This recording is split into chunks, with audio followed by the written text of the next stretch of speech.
مرد قلندر قیدی نمبر 804 سے جا کے معافی مانگی، اسے کہیں کہ سائیں سانو معاف کر دے، اچھی تیرے پیری پہنے ہیں، آجاؤ وزیر اعظم دی کرسی سنبھالو۔ اگر پاکستان کی اکانومی اس کے بعد مستحکم نہ ہوئی تو اس عبداللطیف کو ڈی چوک پہ پھانسی دی جائے۔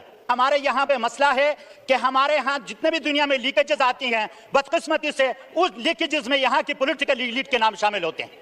وہ پاناما لیک ہو، وہ دبئی لیک ہو، وہ ڈان لیک ہو، تمام لیکس میں ان کے نام شامل ہوتے ہیں۔ مجھے یہ سمجھ نہیں آتی یہ لیڈرشپ ہے یا غریب کا مکان ہے جو ہر وقت لیکیج ہی میں رہتا ہے۔ اور ہمارے پرائم منسٹر صاحب جی جناب گئے ورلڈ اکنامک فورم میں، ورلڈ اکنامک فورم میں جا کے وہ انویسٹمنٹ لانے کی بات کرتے ہیں، لیکن ان کو بتاتے کیا ہیں کہ our power sector is in shambles. So Prime Minister صاحب, not only the power sector is in shambles, economy is also in shambles, the governance system is also in shambles, each and everything is shambles. اور وہاں پہ جا کے prime minister کہتے ہیں کہ I want to be honest. Why don't you want to be honest with this nation? اس قوم کو آپ کیوں نہیں بتاتے حقائق کیا ہے؟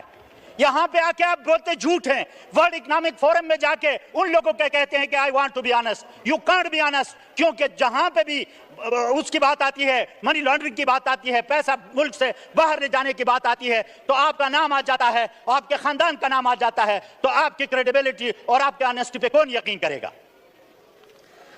تو جناب والا میری گزارش یہ ہے کہ جس طرح سب اس بات کو کنفیس کرتے ہیں، ایک سابق وزیر داخلہ آن ریکارڈ یہ بات کہتے ہیں کہ جناب والا ہم نے P D M regime change اس لیے کی، پی ڈی ایم نے، تاکہ ہم اپنے کیسز ختم کر سکیں۔ اور یہ بات مرد قلندر نے 3 سال پہلے کہی تھی کہ میری حکومت ختم کرنے کے بعد یہ قوم کی کوئی بھلائی نہیں کریں گے، یہ صرف اپنے کیسز ختم کریں گے۔ وہ کہتے ہیں نا فارسی میں درویش ہر چی گویت دیدہ گویت۔ خان نے 3 سال پہلے کہا تھا، آج آپ کے سابق وزیر داخلہ یہ اقرار کر رہے ہیں کہ ہم نے کیسز ختم کرنے کے لیے رجیم چینج کیا تھا۔ جناب والا رجیم چینج اس لیے کیا گیا کہ اپنے کیسز ختم کیے جائیں، ورنہ مسلم لیگ نون کے ایک لیڈر، ایک سابق وزیر آج یہ کہنے پہ مجبور ہیں کہ عمران خان کے خلاف کیوں سازش کی گئی جبکہ اکانومی 6% کی گروتھ کر رہی تھی۔ میریٹوکریسی کی بات کر رہا تھا عمران خان، اس کو اس کی سزا دی گئی۔ تو آج پاکستان جن کرائسس میں ہے جناب اسپیکر، خدا نہ کرے کہ اسٹیٹ کی سیکیورٹی ہی ڈائیلوٹ ہو جائے، تو میری گزارش آپ سے یہ ہے کہ یہ مسائل کی بات تو ہر کوئی کرتا ہے کہ پاکستان کی اکانومی میلٹ ڈاؤن ہونے جا رہی ہے، پاکستان میں گورننس سسٹم ختم ہو چکا ہے، پاکستان میں ڈیموکریسی کا بیڑا غرق ہو چکا ہے۔ ایوری باڈی کنفیس، ہر کوئی کنفیس کرتا ہے، لیکن سلوشن کوئی نہیں دیتا۔ ملین ڈالر کوسچن ہے کہ یہ what is the way out؟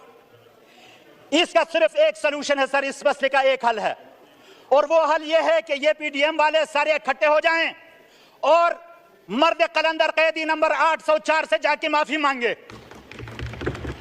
اور مجھے پتا ہے، میں خان کو جتنا جانتا ہوں، وہ مرد قلندر، مرد درویش معاف کرے گا، کیونکہ وہ رسول اللہ صلی اللہ علیہ وسلم کا سچا سپاہی ہے جس نے فتح مکہ کے بعد اپنے دشمنوں کو معاف کیا تھا۔ میں آپ کو یقین دلاتا ہوں، یہ جا کے اس سے معافی مانگے، اس سے کہیں کہ سائیں سانو معاف کر دے، اچھی تیرے پیری پہنے ہیں، آجاؤ وزیر اعظم دی کرسی سنبھالو۔ اگر پاکستان کی اکانومی اس کے بعد مستحکم نہ ہوئی تو اس عبداللطیف کو ڈی چوک پہ پھانسی دی جائے۔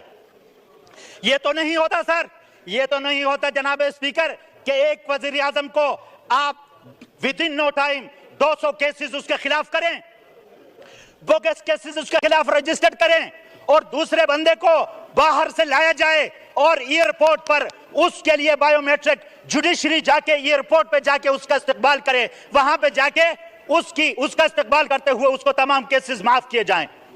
ان حالات میں جو لوگ یہ سمجھتے ہیں کہ اس ملک میں فارن ڈائریکٹ انویسٹمنٹ آئے گی، وہ احمقوں کی جنت میں رہتے ہیں جناب اسپیکر۔ پہلے اس نظام کی کریڈیبلٹی کو اسٹیبلش کرنا ہوگا، اور نظام کی کریڈیبلٹی لیڈرشپ کی کریڈیبلٹی سے لنکڈ ہوتی ہے۔